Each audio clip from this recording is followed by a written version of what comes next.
नमस्कार, आप देख रहे हैं द स्टेट सेंट्रल न्यूज़ और मैं हूं आकांक्षा गुप्ता। बात करें भारत चीन विवाद की तो चीनी सेना का एलएसी पर आक्रामक रुख अभी भी बरकरार है। कल शाम को भारत के विदेश मंत्री एस जयशंकर और उनके चीनी काउंटर पार्ट वांग यी के बीच मॉस्को में हुई बातचीत में भारत ने ईस्ट लद्दाख में लाइन ऑफ एक्चुअल कंट्रोल के पास चीन द्वारा बड़ी संख्या में बलों और सैन्य साजो सामान की तैनाती पर चिंता जताई। आपको बता दें कि एलएसी पर चाइना ने सैनिकों की तादाद बढ़ाकर 50,000 से ज़्यादा कर दी है। इसके अलावा air defence, arm vehicles, paratrooper, special force और एसिक बॉम्बर भी तैनात किए गए हैं। एक तरफ चाइना भारत के साथ शांति वार्ता के प्रयासों में जुटा है और वहीं दूसरी तरफ चुपके चुपके अपने सैनिकों और आधुनिक हथियारों को एलएसी पर जमा करने में लगा हुआ है।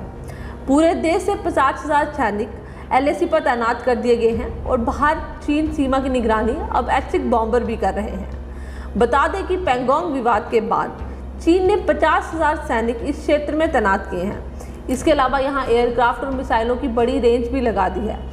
चीनी सेना की तरफ से हुई फायरिंग के बाद यह तो स्पष्ट है कि वह ये सब भारत को भड़काने के लिए कर रही है। चीन ने लद्दाख में एलएसी पर सतह से हवा में मार करने के लिए मिसाइलें, रॉकेट फोर्स और 150 फाइटर एयरक्राफ्ट भी तैनात कर रखे हैं। ये सब एलएसी पर हमले की रेंज के अंदर तैनात हैं। ऐसा माना जा रहा है कि पैंगोंग में चीनी सेना के पीछे हटने से प्रेसिडेंट शी जिनपिंग और कम्युनिस्ट पार्टी काफ़ी नाराज़ है और ये तैनाती उसी की प्रतिक्रिया है। साथ ही पीएलए के सेंट्रल थिएटर कमांड एयरफोर्स के एसिक बॉम्बर और Y-20 transport aircraft training mission के लिए यहाँ तैनात किए गए हैं, जिसके साथ लंबी दूरी के ऑपरेशन, तैनाती के लिए अभ्यास और लाइव फायर ड्रिल कई हफ्तों से जारी है। ये कार्रवाई नॉर्थ वेस्टर्न चाइना के रेगिस्तान और साउथ वेस्टर्न चाइना के तिब्बत क्षेत्र में की जा रही है। चीन सेंट्रल ने पिछले हफ्ते ये दावा किया था कि पीएलए का 71वां ग्रुप सेना का HJ-10 anti tank missile system पूर्वी चीन के जियांगसू प्रांत से गोबी रेगिस्तान पर जाया गया।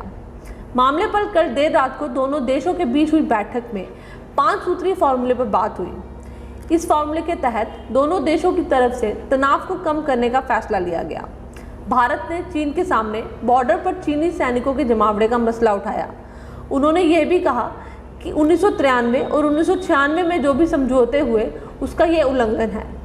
मीटिंग के बाद दोनों देशों की तरफ से एक साझा बयान भी जारी किया गया, जिसमें कहा गया कि आपसी बातचीत बढ़ाकर विवाद सुलझाने पर ज़्यादा ध्यान देना चाहिए और बॉर्डर पर मौजूदा हालात दोनों देशों के पक्ष में नहीं हैं। ऐसे में दोनों देशों की सेनाओं के बीच बातचीत जारी रहेगी और सीमा पर हालात सुधारने का माहौल तैयार किया जाएगा। दोनों देश समझौतों का पालन करेंगे और सरहद पर शांति कायम करने के लिए हर एक कदम उठाएंगे। विवाद सुलझाने के लिए दोनों देशों के बीच प्रतिनिधि स्तर की वार्ता जारी रहेगी। तो ये थी अभी तक की बड़ी खबर। फिलहाल हमें दें इजाज़त और बने रहें द स्टेट सेंटिनल के साथ।